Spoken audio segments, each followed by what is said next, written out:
Hi everybody. I wanted to thank you very much for watching my first video. There was over 1,000 views, lots of feedback, most of it positive, some of it constructive. I really truly appreciate it. Just wanted to clarify, I am not a creek catcher, which some people assumed. I am a supporter.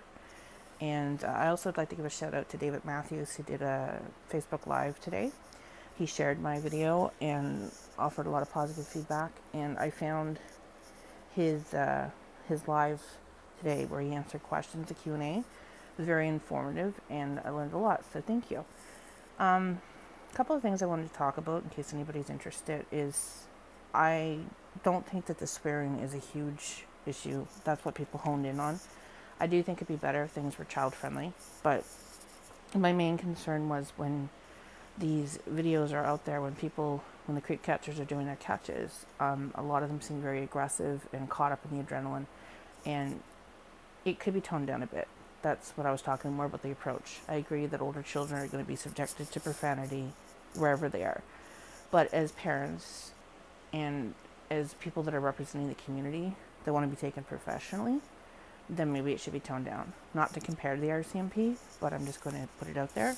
You would never see a police officer swearing like that, except the one that was caught when he put his tail between his legs and ran like hell. But you know what I mean.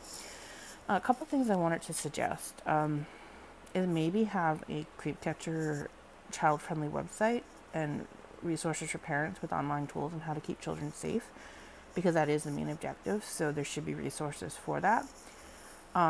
Maybe some more clarity on creep catchers' mandate.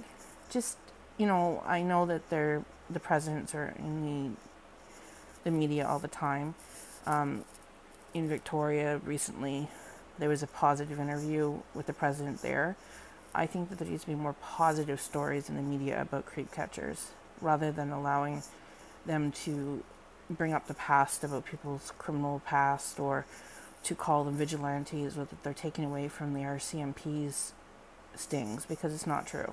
So another thing would be maybe a public service announcement to reach out to mental health professionals in the various communities where creep catchers are, to ask them to offer assistance and community resources and kind of band together. David Matthews touched on that a bit. He said that he's working with someone in the mental health field, I believe, to work towards helping, because as much as people hate pedophiles, they are people and they do need help.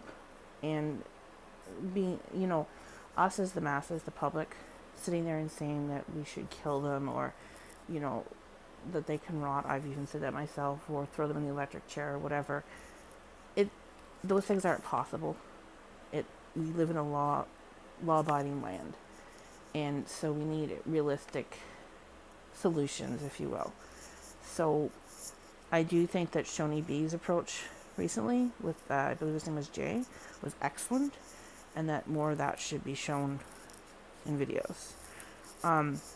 Another thing would be to have statistics readily available on the website, just so people know, not just so necessarily how many creeps were caught, but how many are actually taking part in counseling programs, and just a breakdown so people can really understand what's going on, because I think that would be really beneficial to getting the message across.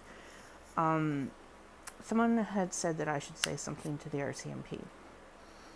I'm really disappointed that the member who met up with creep catchers is out on bail, but I understand that they can only keep him for so long, and that they're trying to get the charges to stick, that they're trying to actually charge him. So I guess we just have to wait for that to play out.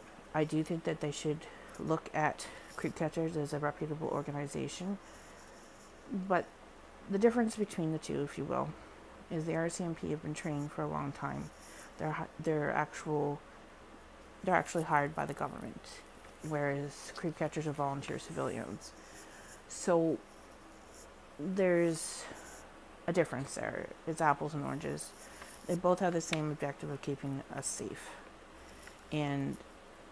but the way they handle it is different. But they have to learn to respect each other. And the more evidence the creep catchers has, then the police have to take them seriously. They have to accept that the creep catchers are going to be in the communities and that there is a need. And there has to be a mutual respect, not bashing, not judgment. Nobody's out to destroy the other one. They both serve a purpose and they're both needed. So anyhow, I would like to thank the creep catchers for what they do. I especially appreciate David Matthews and what he's doing and his way of looking at it.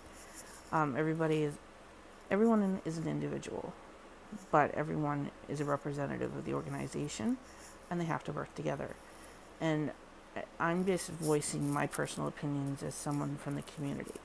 I'm no one in the grand scheme of things, but I just wanted to suggest some things, and I look forward to hearing from you. And if you want me to stop doing videos, I will do that as well. Thank you.